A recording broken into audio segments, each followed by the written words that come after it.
kinerjanya, kalau berbicara si Nusron ini kan memang latar belakang dia sebelumnya memang parlemen berkali-kali kan duduk di parlemen, tetapi dalam hal jadi eksekutor, jadi menteri eksekutif, dia belum pernah. Dan ketika dibandingkan dengan pejabat sebelumnya, di media saja ini mengukur di media lah, dan tidak ada terobosan jauh ketimbang AHY. Kan itu posisinya dulunya dijabat oleh AHY. AHY yang cuma menjabatnya sebentar, tetapi lompatan-lompatan kemajuan di bidang di Kementerian ATR itu cukup signifikan. Sementara ketika diduduki oleh si Nusron ini seakan-akan stuck jalan di tempat. Ya mungkin karena sibuk dengan kibib-kibib itu. Benalu itu di sini yang jadi beban seharusnya. Berarti pertanyaannya mungkin dia tidak bisa kerja dan dikaji ulang akan ada reshuffle secara cepat untuk akhir-akhir ini ya kan? Iya bisa jadi, dan mudah-mudahan segera ada reshuffle sehingga menteri-menteri yang tidak kompeten diganti. Siapa kira-kira yang pantas di reshuffle dari? Oh ya, kedua menteri itu menurut saya layaklah di reshuffle, apalagi si menteri sosial itu. Menteri sosial itu memang selayaknya di reshuffle karena melakukan langkah-langkah yang menurut saya kontroversial itu. Kontroversial itu kan salah satunya ketika pengusulan si Al-Jufri itu. Di tengah-tengah polemik yang seperti ini, apalagi si Al-Jufri ini sudah berkali-kali diajukan, kok tiba-tiba sekarang diajukan lagi. Terlepas nantinya itu tidak lolos.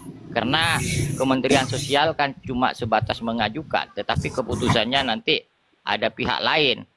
Kalau nggak salah itu ada kementerian yang memang menangani itu kayaknya di Kemenkumham ya, yang akan nantinya akan menilai seseorang juga gimana itu kok kemarin juga hadir di Palu itu.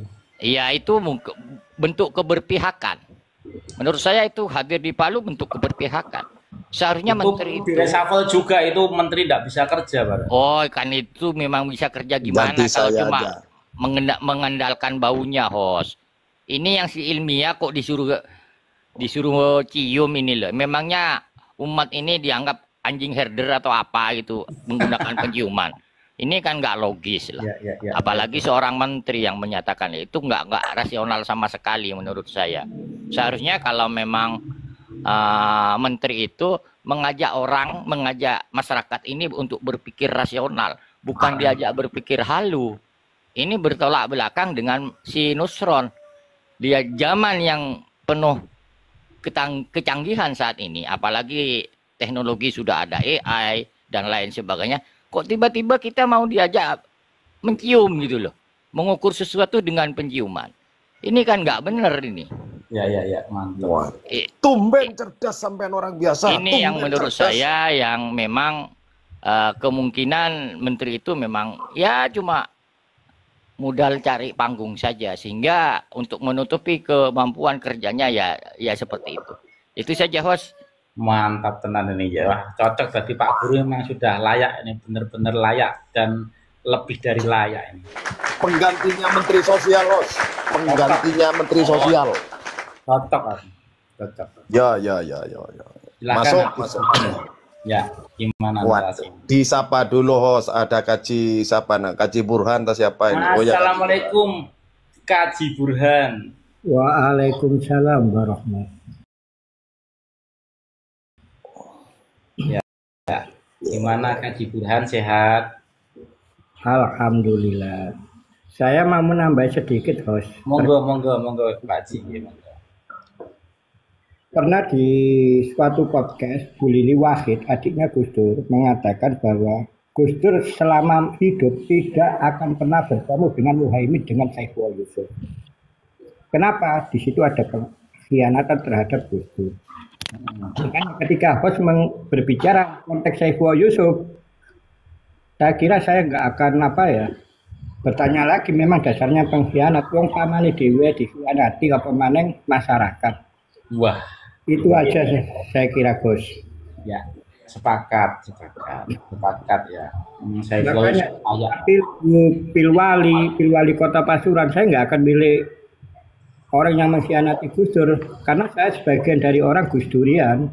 Siapapun yang berkhianat sama Gus Dur, termasuk PKB Caimin, saya tidak akan memilih. Itu aja. Terima kasih, host. ya mantap ya. Monggo ada perbedaan, enggak apa-apa. Silakan Habib Bugen. Oke, terima kasih. Yang penting itu perbedaan di sini ada kalanya turun naik, begitu. Dan juga Kaci, ya kalau memang Gus Durian, siapapun itu saya juga Gus Durian, Kang Kaci. Tapi manusia itu di saat pikirannya lempeng, tuh bahasa Betawinya lempeng atau lurus lek caro Jawa nih, lek coro Maduran itu ketepaan bener, tak bunggen kayak saya, ya toh. Itu ya berarti dia sedang mendapat hidayah. Cuman di saat dia salah, posisikan ya di saat salah, seperti itu. Nah, jadi ojo dikenok-enok ngono host, waduh iki host rek.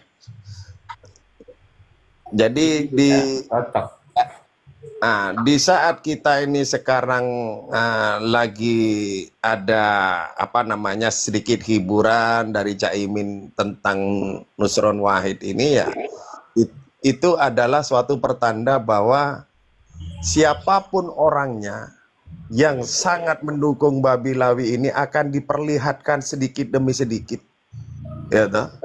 Itu sudah menjadi apa namanya itu tolak ukur, standarisasi bahwa orang yang di belakangnya atau di depannya Babi Lawi itu, insya Allah Ta'ala kalau menurut saya itu Allah sudah memperingatkan dan sudah memperlihatkan faktanya banyak seperti itu. Nah, kasusnya Caimin yang disebut oleh Kaji Burhan itu menurut saya sudah internnya antara Gus Dur dengan Caimin gitu, atau dengan Saiful juga. Nah ini Kang Saiful ini yang sekarang lagi ngelama-ngelamanya ini. Gitu Kaci ini perlu disandal itu Cak Saiful itu Kang Kaci. Gitu biar ndak merembet penyakitnya ke yang lain seperti itu. Nah, bedanya sekarang, nah gitu loh Kang Kaci ya. Saya tetap seperti apa namanya statement awal saya, bahwa manusia di saat salah ya posisikan salah, di saat manusia itu benar Kang Kaci, ya kita harus melihat kebenarannya. Seperti itu Kang Kaci. Kita wajib apa ya berlapang dada tapi ada batasannya. Seperti itu. Sama juga dengan Babi Lawi ini. Babi Lawi ini insya Allah kalau dapat hidayah dari Allah, Allah merestui, ya kita maafkan. Tapi di saat dia sekarang ini posisinya kayak babi, ya sudah. Presentasikan bahwa dia tuh memang seperti itu. Seperti itu loh Kang Kaci. Terima kasih host. Lanjut. Ya, mungkin saya agak tambah sedikit ya dari pernyataan kawan-kawan semuanya. Kita itu akan mengapresiasi siapapun saat ini ya yang merungkatkan nasabah Alawi dan mempunyai pandangan yang sama ya. Mau itu orang Islam, Kristen, Katolik, Buddha, ini sudah tentang bangsa. Siapapun ya, lepas dari nanti di belakangnya seperti yang disampaikan Kaji Burhan tadi, fakta. Nusantara bangkit, terima kasih. Yang kedua, ini saya yakin ya, itu sudah atas restu Pak Prabowo ya, Cak Imin membocorkan sikap daripada istana terhadap kaum Babi Lawi ini, karena polemik ini ada di Nahdlatul Ulama juga, karena PBNU kan saat ini pasang badan lewat ketum dan rois amnya untuk masih melindungi kemungkaran serta kepalsuan Babi Lawi. Dari sini saja ya, itu saya yakin ya secara analisa politik Cak Imin itu sudah membocorkan sikap istana pada publik, terutama menyindir ya posisi daripada salah satu menterinya Prabowo yaitu Nusron Wahid dan lain sebagainya. Ini yang saya amati. Lepas dari yang lain, peristiwa yang dulu kita sepakat seperti yang disampaikan Kaji Burhan tadi. siapapun pengkhianat yang mengkhianati Gus Dur, kita semua pasti ya akan mengingatnya karena kita itu salah satu loyalis ya penggemar Kiai Haji Abdul Rahman Wahid. Tapi saat ini ya posisinya itu siapapun yang membela ya yang lurus untuk tentang bangsa kita dan memerangi daripada kaum Babilawi itu tetap kita support ya. Betul pernyataan Habib Bugen tadi ya, kalau lurus ya kita apresiasi, kalau bengkok kita kritisi ya, begitu kawan-kawan. Silakan ya, yang lain monggo mau ditanggapi mungkin Kiai Nusantara atau Asulawi atau Kiai Haji Burhan lagi monggo. Ya, kalau saya sih begini, Bang. Menurut saya kita harus melihat sesuatu itu kan apa yang disampaikan, Ya. bukan siapa yang menyampaikan. Termasuk dari kalangan perampok sekalipun atau apapun posisinya, ya kalau benar ya benar saja. Tetapi ketika mau siapapun, alim, alamah, tetapi ya kalau tidak benar ya kita sampaikan ya tidak benar. Kita kan nggak akan percaya ketika seorang alim alamah menyatakan onta itu bertelur. Kan begitu. Ini yang harus kita dudukkan permasalahan ini. Dan ini juga ketika berbicara momentum yang disampaikan oleh Caimin itu disampaikan oleh kader-kader yang afiliasinya itu ke NU. Itu kan di forum PMII.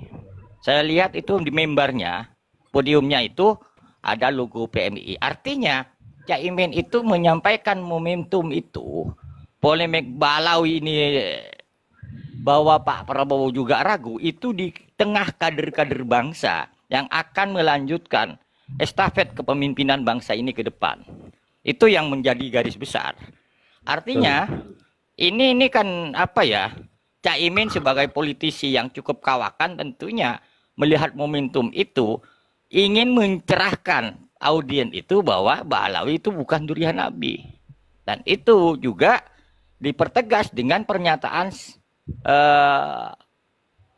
sang presiden bahwa sudah mulai ragu dan tidak percaya dengan Ba'alawi. Itu poin besarnya di situ, Bang, menurut saya.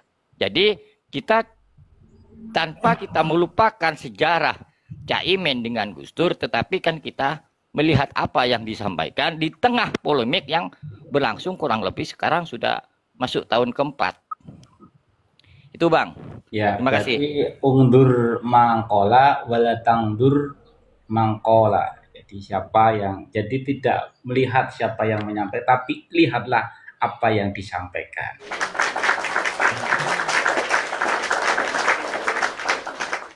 Ya, oke, monggo silakan ya, Yai Asulawi, monggo silakan. Oke, kita sebagai manusia ini kan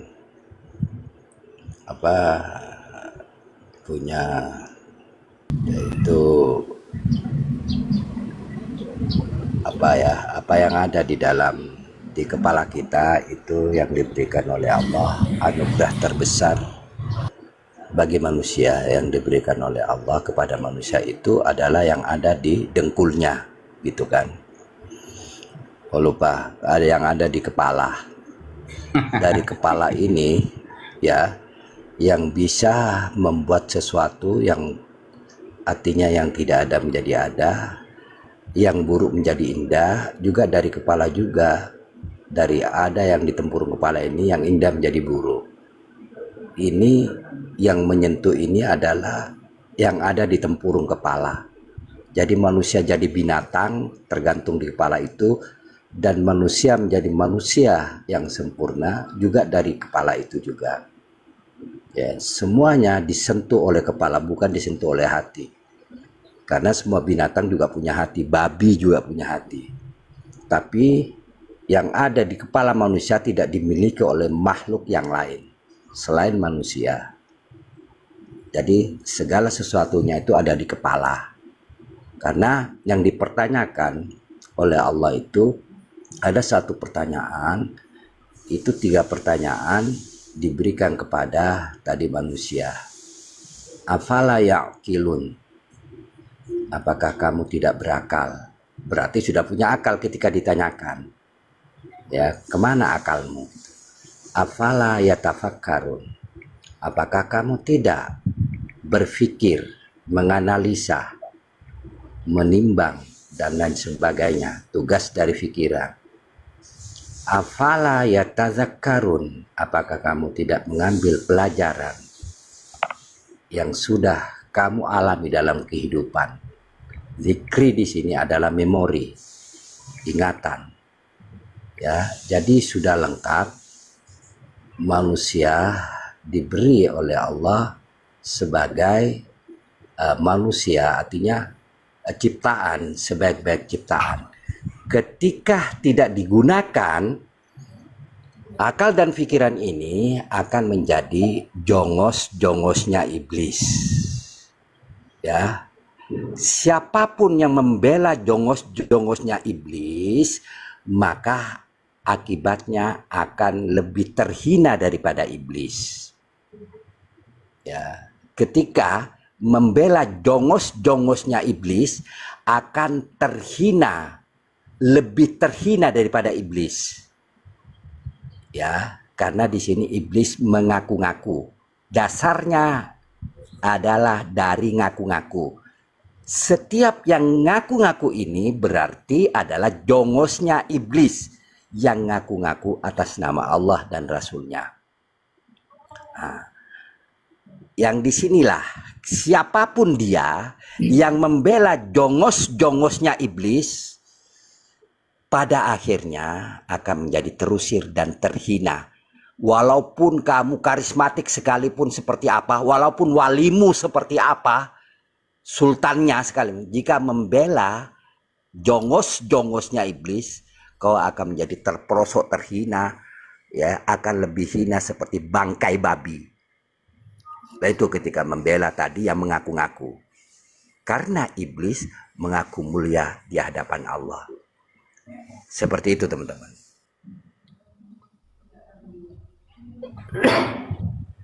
Silahkan Pak Kaji Burhan, monggo untuk nambahi sebelum ke Kiai Kebulwa, monggo. Saya mau bernarasi sedikit. Monggo silahkan Pak Haji.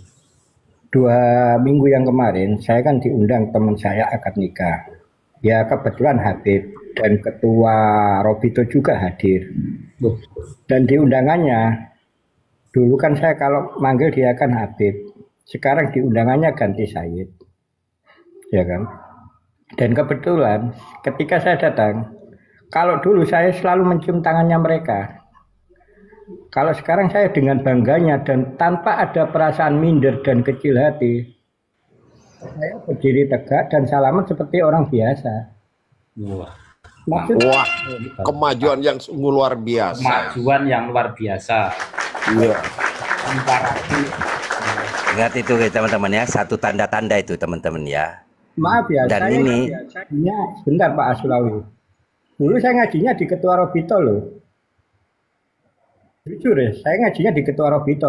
Dia masih Ustadz kampung, belum besar. Ngaji apa? Dia bisa ngajari apa si Rohim itu menurut Arab, bahasa Arab. Oh, coba bahasa Arab. Mau tak kro ilmu hadis atau Enggak. bahasa Arab itu ya skincare ya iso. Loh, kan waktu zaman Ojo sombong hos. sekitar tahun 9. Ya bur ngajari kitabun, jidarun, jabalun, ngono-ngono kuwi ae kok ringan-ringan. poinnya di sini dia dengan PD-nya tegak, berdiri tegak, tidak membungkukkan dan anunya punggungnya gitu. Itu yang perlu kita itu poinnya gitu. Saya kemarin itu datang dengan bangganya tanpa ada perasaan minder dan kecil hati. Gitu loh. Assalamualaikum. Waalaikumsalam warahmatullahi wabarakatuh. Gimana, sehat semua di sini? Sehat, Alhamdulillah. Sehat ya. Di mute dulu Mas. Silakan Kak. Gus Tommy gimana, sehat Gus? Sehat. Nggak ada Gus Tom, nggak ada Gus Tom. Enggak ada. Loh, bukan Gus Tommy yang di atas ini. Bukan. Sebelah host. Oh iya, Kaji Burhan, emang kamu ngaji di Ketua RK di mana itu? Di rumahnya waktu Saya sekitar Dia kan orang Pasuruan. Iya, di mana? Di mana? Sebelah mana? di Jafar. Hah? Di rumahnya ada Jafar. Waalaikumsalam warahmatullahi Oh wabarakatuh. iya. Lanjut, aku masih Sebelah mana? Sebelah mana? Sebelah mana? Oh, kidule masjid. Kita le masjid endi? Sebentar, biar nanti Hah? sudah nanti sejam nanti. Sadam orang mana? Bang Sadam orang mana? Lanjutkan dulu Bang Kaji Burhan narasinya, nanti kita kasih jatah sampai Sadam. Kampung. Ya. Ya kan? Lanjut dulu narasinya. Dan kemarin saya dengan bangga ya berkat tesisnya Kiai Imad ya kan semua masyarakat di Kota Pasuruan sekarang sudah di kampung saya aja sekup terkecil 60% udah nggak percaya. Dulu Muhibin, sekarang udah nggak percaya gitu. Kamu Pasuruan mana? Kamu Pasuruan mana? Saya nanya. Allah Sadam, sebentar dulu Sadam. Ya lanjut Yes, lanjut. aman. Monggo Kang Kang Kaji. Sudah ditegur host itu masih dibuka mute-nya, ngomong lagi nggak penting. Lanjut. Ya alhamdulillah ya. Apalagi orang-orang Arab seperti bangsa-bangsa Atamimi, Al-Katiri ini kan terpinggirkan dulu. Sekarang dia sudah bangga dan tanpa perasaan minder sekarang lebih dekat dengan pribumi gitu loh. Mas. Suka nggak suka mereka kan terpinggirkan. Padahal di Pasuruan nggih Pak Kaji nggih. Kota Pasuruan saya. Masya Allah, ini kemajuan luar biasa Kiai Nusantara bangkit. Itu aja. Saya kira saya tambahan sedikit bahwa hari ini tesis Kiai Imad sudah banyak manfaatnya dan banyak yang berubah gitu loh. Melihat sosok Mbak Alawi yang dulu kita agung-agungkan sekarang ya gimana lagi wong memang kenyataannya tidak tersambung. Silakan host. Ya, Kiai Kebo Iwa, Assalamualaikum Kiai. Monggo untuk bernarasi Kiai. lanjut dulu, aku masih nyetir ini. Oh siap, monggo Kiai Nusantara, ini Sadam tak naikkan.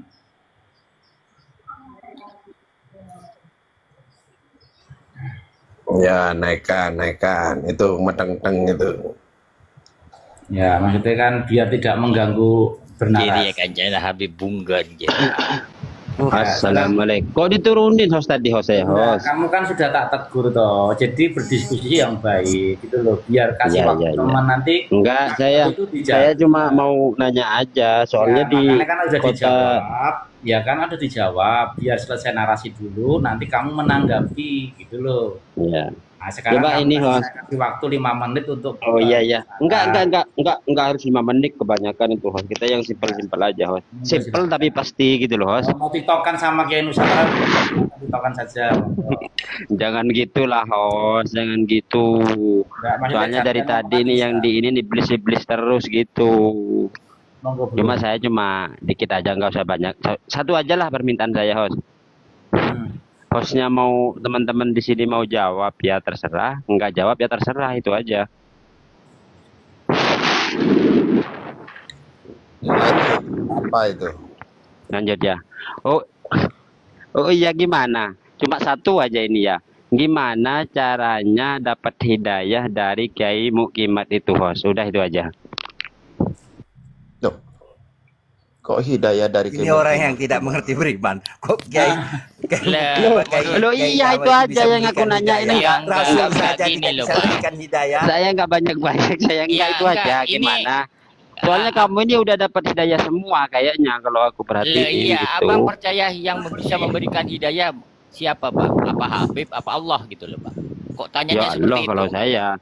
Lah, Allah enggak, kalau ini saya kembalikan lagi ke abang. Kok Oh ya, tanyanya ya udah. seperti itu? Berarti mau jawab ya? Seakan-akan. Jawab dulu. Lah, Jawab dulu ya. Kita Jawab nggak dulu. bisa memberikan hidayah, Bang. Siapapun itu nggak bisa memberikan hidayah kecuali Allah. Oh, enggak. Oh iya Ya, iya iya. kecuali iya. Berarti kecuali saya. abang. Abang kalau mungkin bukan Muslim gitu loh.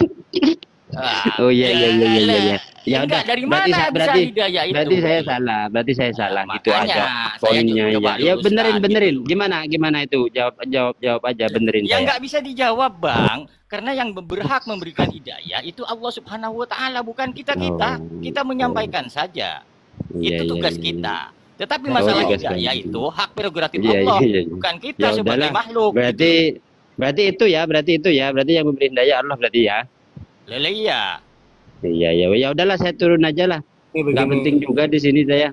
Allah Subhanahu wa taala memberikan hidayah dalam bentuk Al-Quran, Allahu dalam Akbar. bentuk kecerdasan sehingga kita mampu mengelola pengetahuan yang kita baca dari karya Kiai Haji Imaduddin Usman Al-Bantani. Kan Nah, seperti itu. lurusnya kayak begitu. Jadi siapa si Syadam tadi pertanyaannya sudah keliru, gitu kan? Maka nanti ketika dilanjutkan narasinya ya akan keliru.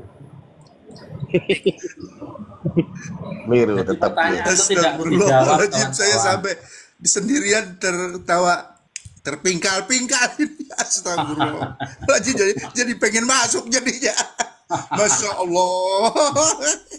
Ini kayaknya orang-orang Mukimin Balawi ilmunya seperti begini semua ini ya.